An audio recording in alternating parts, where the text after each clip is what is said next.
Our estimating team uses a digital takeoff, which once we win a project, that information from the time of estimating becomes very valuable as we turn it over to the project management and our BIM department, design department. From there, they sit down and they discuss materials they're going to use, types of finishes they need, and really the entire scope of the project. At that point, our team starts building the model accordingly for the plumbing systems. We have a bunch of technology platforms that we utilize and all work well together that allow us to build a very intricate plumbing system. In the BIM process, some of the key points that they look for are clashes of materials. Does a plumbing waste line run through a HVAC duct? Does it clash with a beam, a structural beam that's in the wall? They look for those key points. Our design team requests the architect and engineer Revit drawings.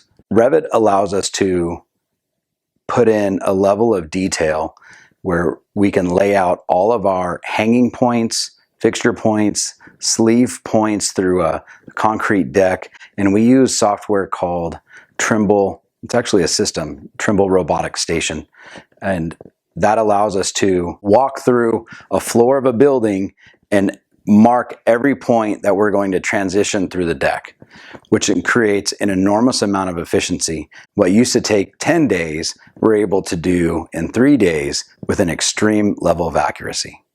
So once our design team is fully engulfed into the project, they're able to get in front of a lot of issues, create requests for informations from the architect or engineer, create change orders if needed from the general contractor because they discover something that wasn't in the scope. Once they build out the entire plumbing systems, they can identify a complete list of materials that's needed.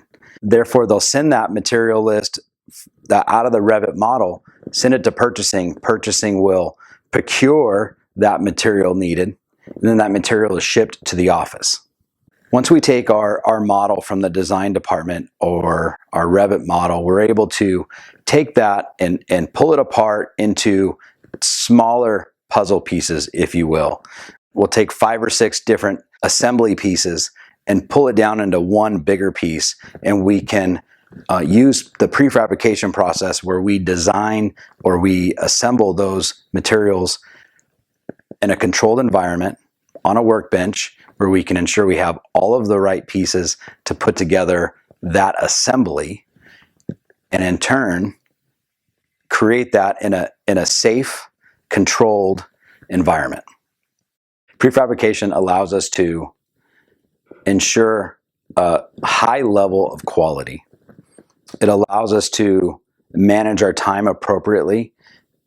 If the project is built out into phases or there's different levels of urgency, we can meet those demands because we've started 3 or 4 steps ahead of the process by bringing those materials and that process in-house.